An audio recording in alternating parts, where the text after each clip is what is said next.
Welcome, Diana, to the podcast. Thank you, Christine. Thank you. I'm really looking forward to having our conversation today, learning a little bit about, who Diana is and what your story is. I know that it is a really dynamic story. You've been through a lot. And so I want to start by just asking, where in the world are you tuning in from? I am tuning in from Daytona Beach, Florida today. Okay, Daytona. It must be beautiful out there today. It is beautiful, but it is hot, but it's I still beautiful. Yeah, fine. Fine, that's fair. Yeah, I'm all the way up in Saskatchewan. So at the time of recording this, it is summertime. And so I'm used to beautiful days, but not super hot days. And so yeah, I can imagine that there's a ben pluses and minuses to that sort of heat. So Deanna, I really want to know who you are and what your story is. So let's begin with, wherever you're comfortable, let us know a little bit about your background and then kind of, what brought you to the podcast today. Honored to do that. I have to start with this morning. I got to share my story with preschoolers. So I get to share a little bit more now than I did with preschoolers. Fine. Yeah. Um, I have had a unique journey with cancer. And in early 2014, I was a new single parent. So I had two young boys. I was ready for my year of 40 to take on single parenting, be a better mom, be a better executive. I knew that as an executive, I had a lot of challenges to lead through that year. And also just wanted to be a better person and a better friend. And that included a mission trip and all kinds of great ideas. And then 30 days into the year, I got the dreaded call after a biopsy to come into the office. And that coming into the office isn't a good sign. And I found out pretty quickly that I had a rare form of cancer near my eye. And that I was going to need to travel 4 hours away from home to be treated. And so that certainly shifted my perspective for the year. And Mm, we take a moment and go, okay, God, why now, right? Why me? However, of I, course. I had great friends that encouraged me to remind me that Diana, you wanted to go on a missions trip. Your mission, your way to impact more people is going to be in hospital walls and not on a mission field. And so I look to find the Mm, opportunity in the journey instead of letting cancer define me. I wanted to find ways to letting cancer define me, allow it to refine me. And so I went through 5 years of cancer-free after multiple surgeries. And then in 2019 and 2021, it came back again. And so at the time, I was an executive, a president of a marketing company. And I took the call from my doctor and thankfully remembered to lock my door because he had the toughest call to make to me. Diana, for 9 years, we've been fighting for your eye. We have to shift to fight for your life. It started to grow behind your eye and it's resting on the lining of the brain. That would make mm, us all pause and have a moment of tears, thus thankful I had locked my door so that I could have a moment. And I remember saying to him, Dr. C, I can be thankful that I had two eyes for 9 years and that I'm going to live past 50 with one. And as I went through that long surgery and then 7 weeks of radiation and a lot of recovery and getting used to what it's like to live with one eye versus mhm. two, I had a lot of quiet time, which caused me to reflect on all the things that I had wanted to do and I hadn't done, like write a book, start to speak and share my story of encouragement and hope and to bring um, just bring life to people and help them to move forward. And so I started to do those things, writing a book and speaking and looking for those opportunities. And that's what has gotten me here today. I wouldn't be here today if I didn't have this unique look about me. But this unique look has helped me to realize that I have great opportunity to help others. It gives me a unique way to connect with people. Wow, what a powerful story. I would be amiss to say that I haven't choked back a tear or two just listening. It sounds like it was a really it was a really arduous journey. It was a really difficult journey, but you have this resilience that is extraordinary. To fight for 9 years and then to say, I can still be grateful is, it really says a lot about who you are. And, and I thank you for that vulnerability and that share. As I listen, I heard a few things that I want to point out. You said, I don't want it to define me. I want it to refine me. I think that that is such a cool sentence and maybe the first time that I've heard it. And I think that, it aligns so well with my favorite sentence, which is, I will allow it to make me better and not bitter. And so, from one cancer survivor to the other, I think that we have two ways to go with our journeys. We can go to this place where we allow it to define us, and we Mhm. can go to this place where we allow it to refine us. But it becomes a really, really important choice that we have to wake up every day and make. And I'm certain in your experience, Diana, especially when you were looking down the barrel of losing your eye, that you probably asked yourself questions like, why me, as you said, and, this isn't fair, and those sorts of things. But yet every day you made that choice to be grateful for the 9 years with two and for the remaining long, beautiful life that you have in front of you after the age of 50 with one.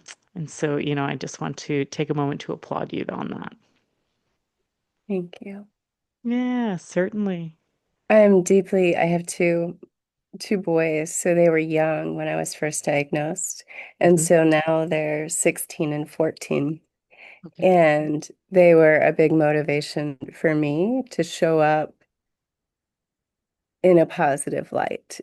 Um, we're all going to hit adversities in life, and how we choose to respond to them is usually impacts the outcome. And they were a great inspiration to me to remember that I had two little ones watching me and how I responded, right? I'm teaching them how to respond at the same time. Mm-hmm. Absolutely. Having a why when you're going through your experiences, whatever that why is, I've noticed among, survivors of any sort of adversity and especially of illness, that having that why, it can move mountains. And I heard you say it affects the outcome, and I agree. I really do think it does. It does affect the outcome. Having a strong why and a strong reason to, I don't necessarily love the term fight, but have that tenacity to move forward. Nevertheless, and I think that that can really affect the outcome. Mhm. Mm. No, and I remember thinking prepping for radiation because I did radiation in Miami, so it's 4 hours away from where I live, Wow. and Okay. It's a lot of um, days away. a lot of days away, and we could have done it closer to home, but we could tell that my team in Miami, nobody cared for me more than that group of doctors. I was like a patient of 10 years. So it was like I would tell them, I'm just a part of your team, right? Yeah. And we're going to make this happen. But you can ask people, and they're like, well, during radiation, you're going to sleep a lot, you're not going to feel good, all those different things. And I was determined to prove that differently, like a different outcome. And so I did my research and had a nutritionist that helped me.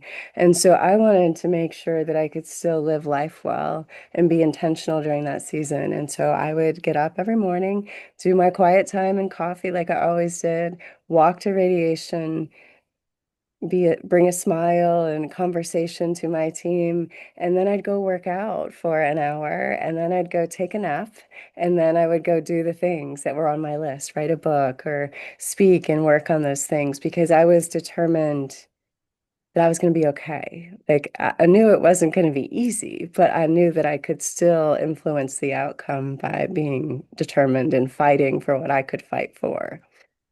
Heck yeah. Powerful, powerful stuff. Yeah. To have that mind to say, you know what? No, that's not going to be me.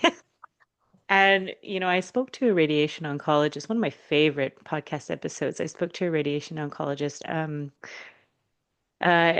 she said 25 years, 25 or 27 years in the business. She said, I have never in my entire career met somebody who believed that they were going to be okay, who fought that they were going to be okay, that had the tenacity to say that they are not a victim of this, that they fared worse than the Hmm. people who came in succumbed to the Yeah. experience. She said, I have always seen them thrive in comparison.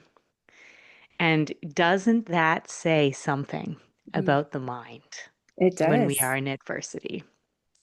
Absolutely.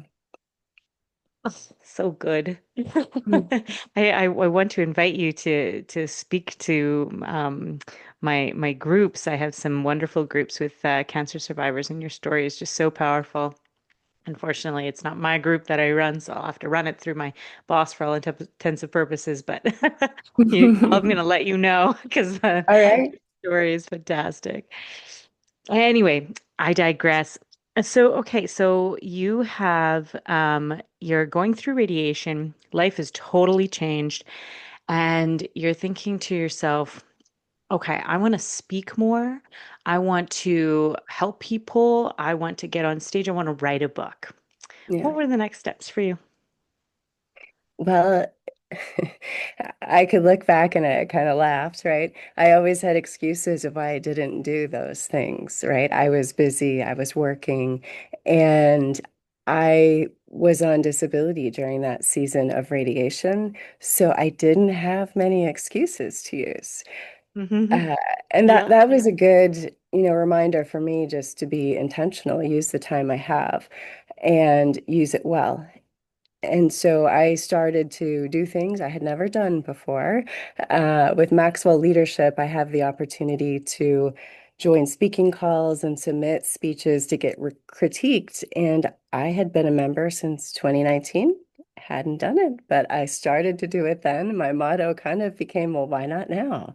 And so why not submit a video for critiquing, even though this looks, pretty calm today. My radiation view, this was bright red. I'm fair skinned, so radiation lit me up worse than a bad sunburn. But why not now? And I started those journeys and pulling out, journals to look through things and just started to practice and go through that. I had my first opportunity to be on stage at the Maxwell Leadership event in August. So it was about 2 months after radiation. I got to share my 3-minute story in front of a few thousand people. And I will never forget that because I wanted to do it. I had procrastinated doing it, but I had the time, and so I committed to it. And you have the nerves the first time to get up there. I was not prepared for what happened afterwards with all the people that would come and talk to me. And that's where all the emotion came through because you connected and inspired them, and I wasn't realizing that, right? I was just trying to to do it. Yeah, fine. Hard to Yeah. explain, but it was a great feeling. Yeah, truly. You know what? I can identify with that. You get so concerned about, whether or not you deliver a good speech or whether or not you're well poised or, all of those sorts of things. And then when people come up to you afterwards, you realize, oh, right, this was about impact and I have impacted. Yeah. Yeah. Yeah. Yes. Yeah, I can identify with that for sure, Diana. And like you said, the nerves can kind of distract us from impact.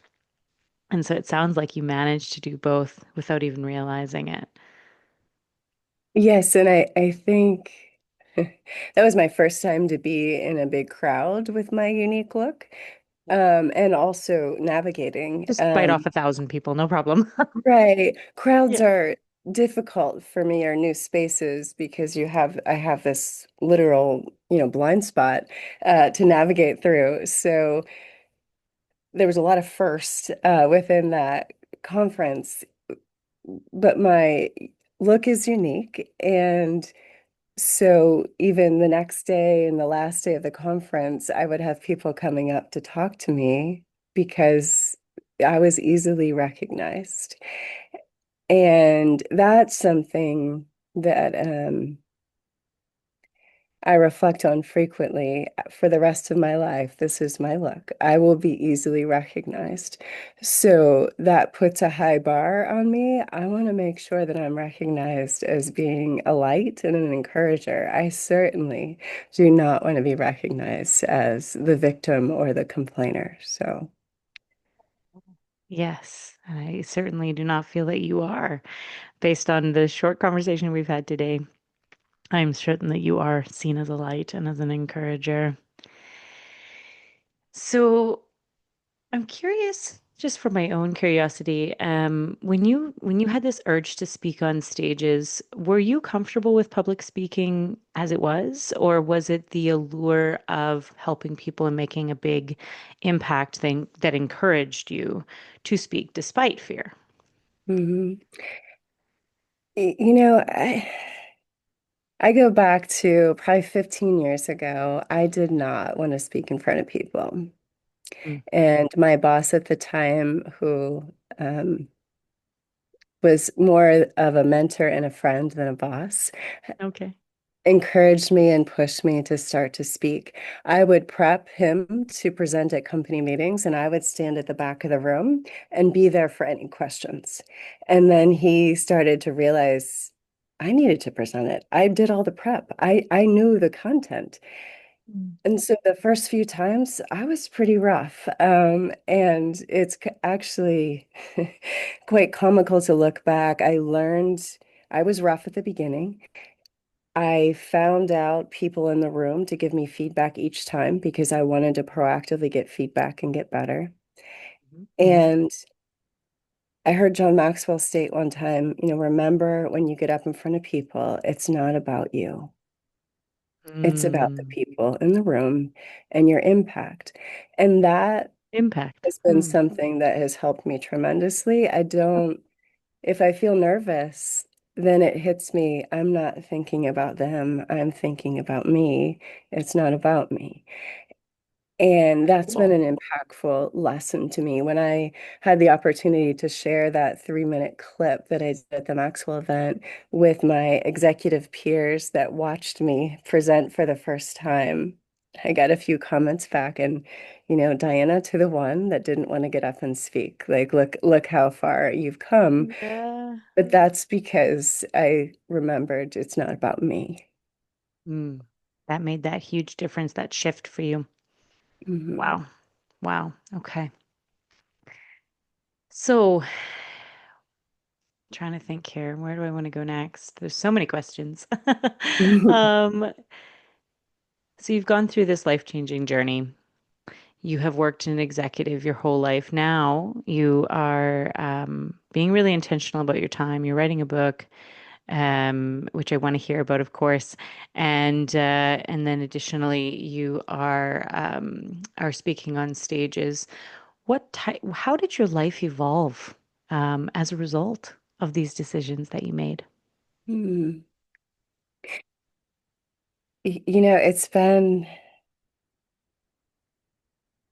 It takes a lot of bravery, right, to step out and ask Oh, to yes. get to speak or share for the first time.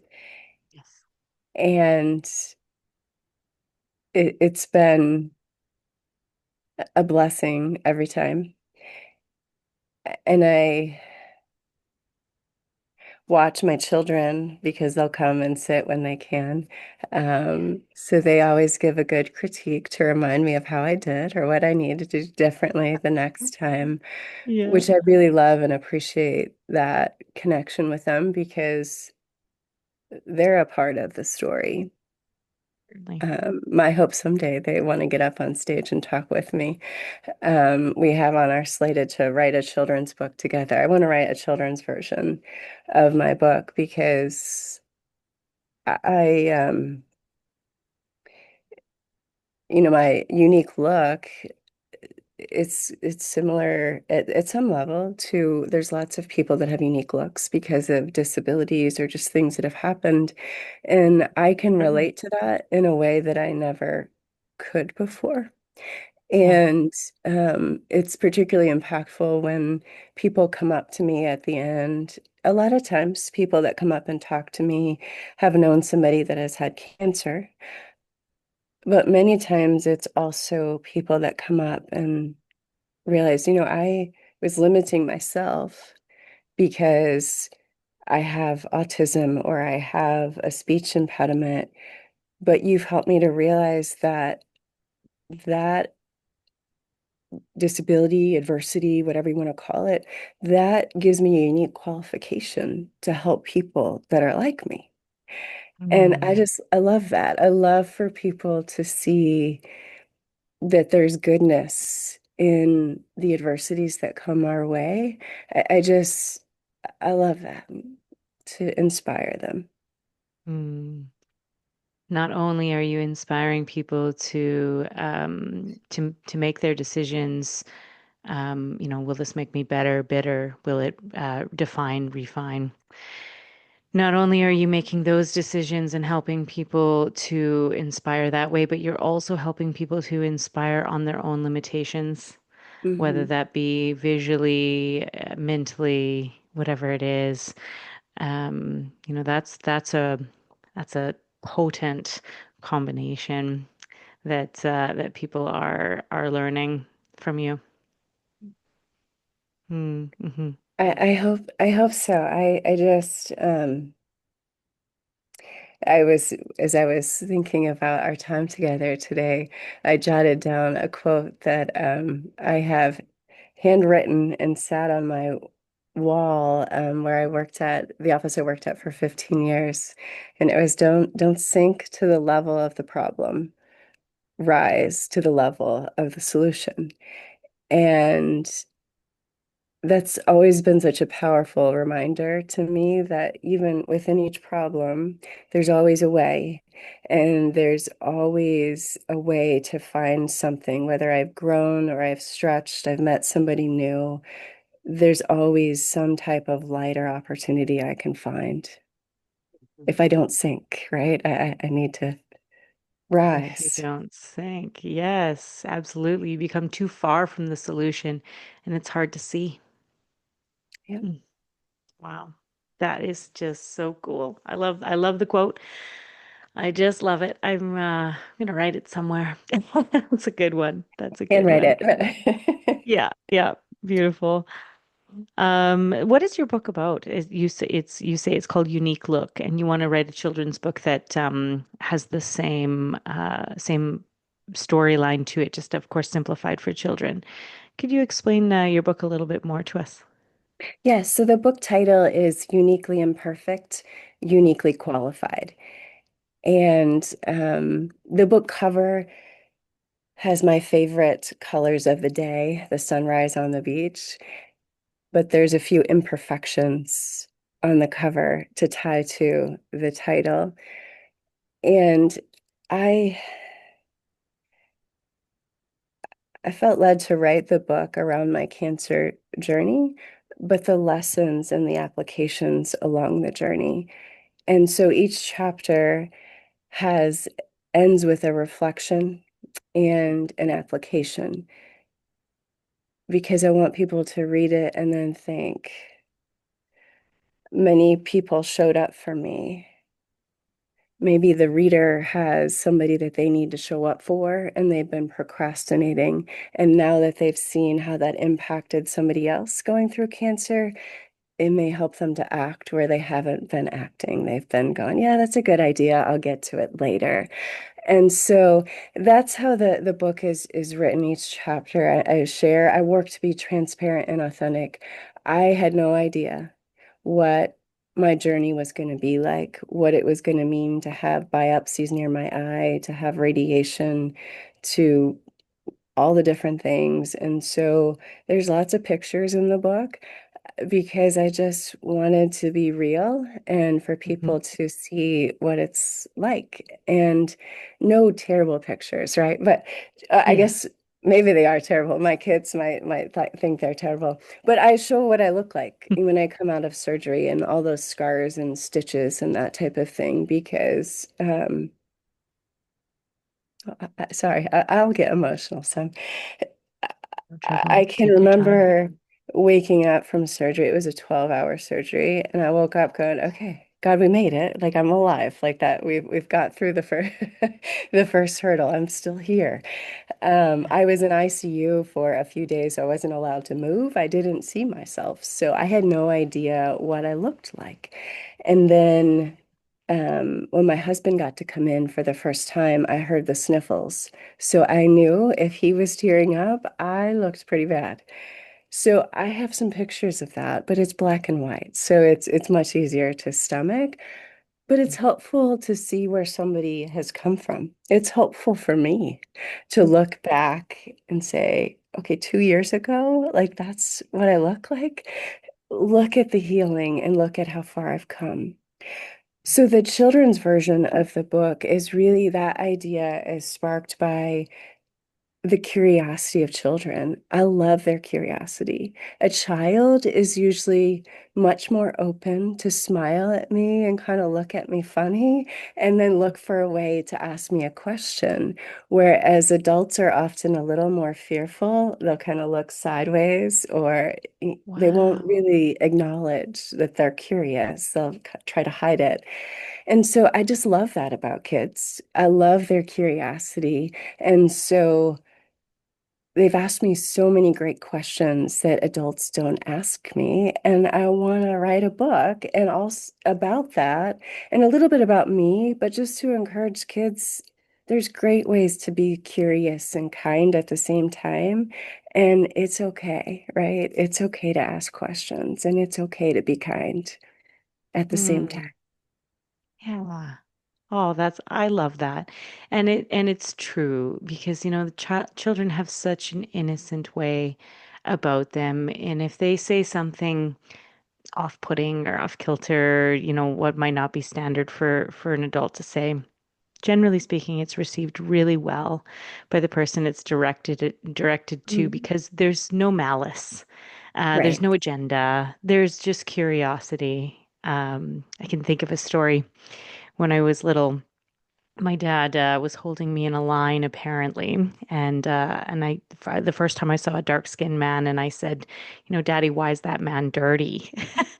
And my dad braced himself to get hit in the head, of course, and the man just giggled, and he laughed and kind of explained it to me in a way that I could understand. And I look back and think about that as an adult now and how I would have so much compassion for that little one, and I would not be offended at all. And so I love that you want to encourage curiosity with children and find ways to have kindness in their Mhm. questions. Because certainly, as an adult, I don't believe that I would be offended. I would, in fact, just be amused, probably, Yeah. Yeah. at the curiosity. No, that's a thought. As I think about writing a book, part of it is I could write a book just on all the great questions they ask me, ones that I've never even thought about asking. And I just love that. Like, I think this one little boy grabbed me the one day and he's like, "What happened to you? Is there an eye under there?" Oh yeah, No, yeah. it's not. And then he said, "Well, what did they do with your eye?" Okay. I was like, that's a great question. I'm going to ask my doctor and I will let you know the next time I see you at the Y because Aw. that's a great question. And that I just love and appreciate about children, the curiosity and the fabulous questions they ask. Mm-hmm. True. I wouldn't have considered that either. Come to think of it. Yeah. Okay. Okay. So you have a jovialness about you. You have a lightness about your experience, and you have a way with silver linings. I'm curious if you've always had this, if this was something you had to to create within yourself, something you were taught. What's your background with your positive mindset and your ability to have resilience? Mhm. So, my first chapter of the book, I tell a story about my grandmother, and she was my greatest example of just positive, always laughing, smiling, and she loved everybody. She was like my example of Jesus on earth, right? She was like my Oh, perfect person that I looked up to. And she's been gone for multiple years, but I remember at her funeral, multiple people walked up to me and said, Diana, you have her smile. And I had never thought about that before. It created in me a bar to think about, okay, I have her smile. That's something I get to carry on. yeah.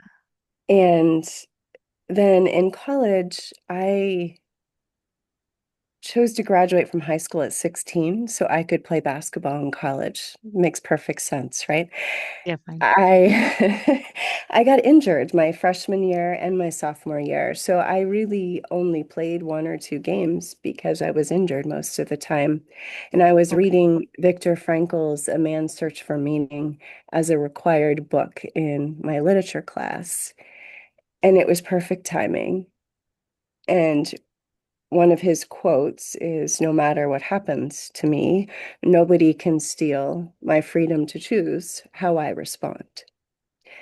I needed that book at that time in my life, and that phrase has just stuck with me through all the different things along life's journey.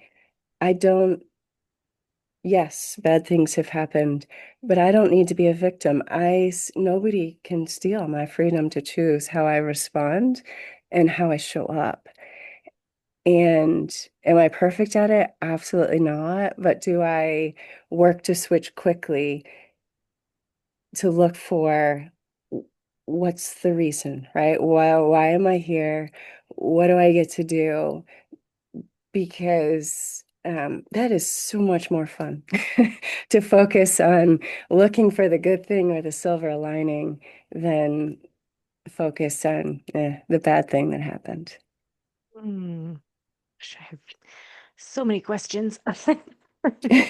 I think that's really well said. And when I listened to you, I can hear your resilience, number one, and the beauty of your grandmother coming through. Um, when you say that it is so much more fun, I'm curious.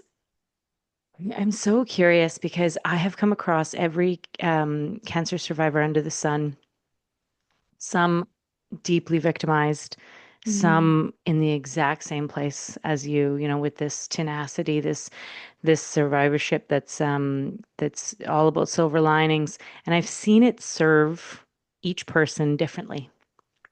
And mm, that's not to say that there is anything wrong with being, in more of a victim mentality. It just doesn't serve the person mm, um, in the greater sense of life, especially in the future. And so I've seen each person enjoy their way in the way that it does serve them.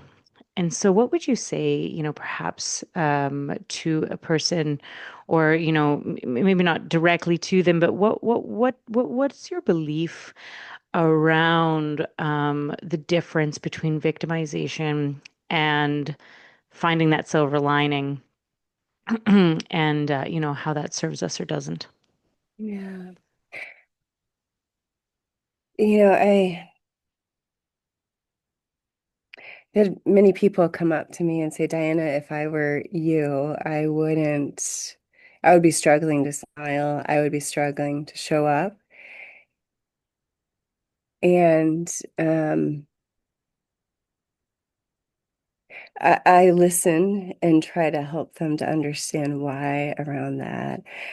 I I honestly, I don't know what life would be like on the alternative side. Um, I think I personally would have missed out on so many opportunities with the people that I've gotten to meet along this journey if I would have chosen differently. Mm. I have a doctor that first diagnosed me, and he is a Vietnam prisoner of war. And he's now, what did he tell me the other day? He's like, Donna, I was 30 when you were born. So he's like 50 years older than me. Um, but he and I have lunch every quarter. Like he's a friend. And there's other doctors in Miami that I reach out to or nurses that have had the opportunity to go back and speak and share my story with nurses to help remind them about what they do and why what they do impacts people like me so much. I just I I wouldn't have had those opportunities if I would have been focusing on me and why me. I would have just missed out on so much. Mm. Okay. And that awareness of how you would have missed out is probably, a great influencer of why you are the way you are.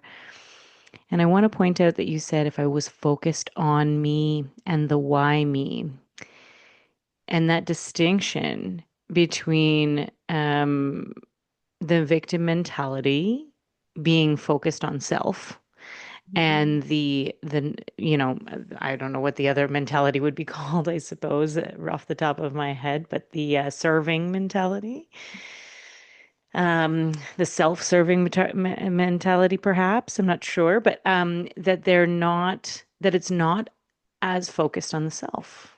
Is Right. that the distinction that you make? Yes, it Okay. is. It's more focused on, like you said, serve, right? Which is when I know personally, like, when I shift from about making it about me to, okay, who can I serve and who can I help? I help others, but I also have helped myself greatly. It is hard not to smile after you've helped somebody else, right? Like it's I even before my cancer scenario, I can remember multiple employees coming into my office frustrated about something or they didn't like something.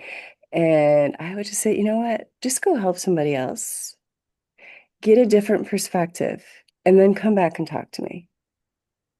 Hey. Because it has helped me tremendously in my life just to do that and to make that shift. I love to help people. I love to serve. I make coffee every Sunday morning for church. I just like it inspires me and I suppose it fuels me. Yeah.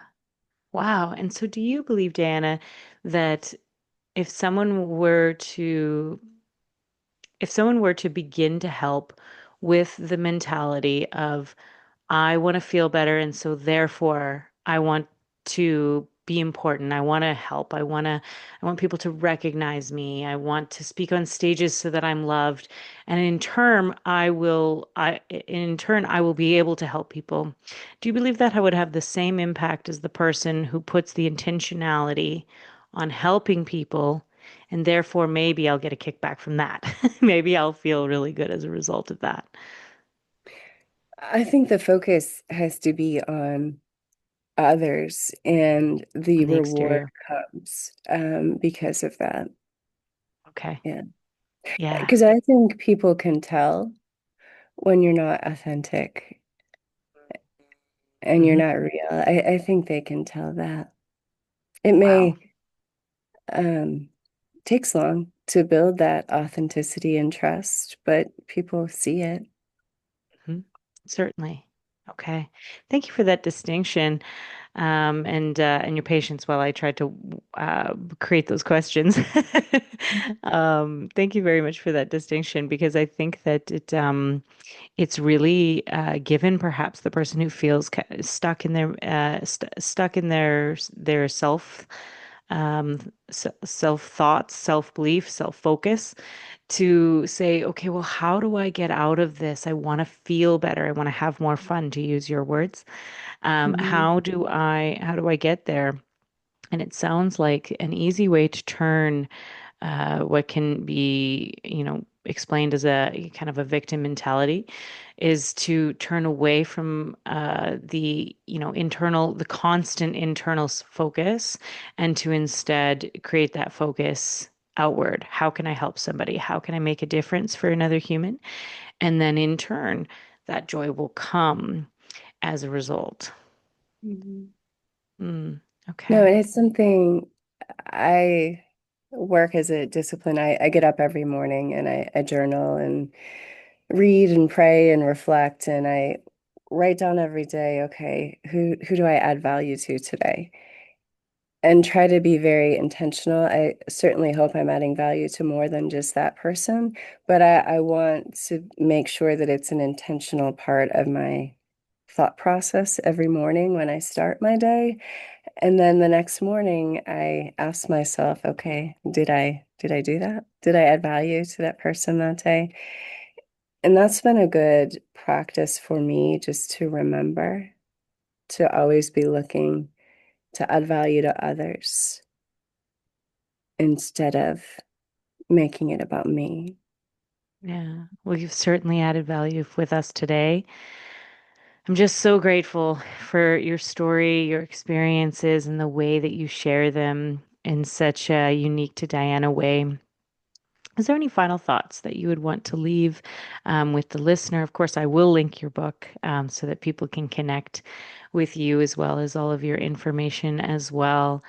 Is there any final thoughts that you'd like to leave with the listener who, that has been brought up today that, final lessons that were really impactful for you, etc.? I would just encourage any listener that feels stuck to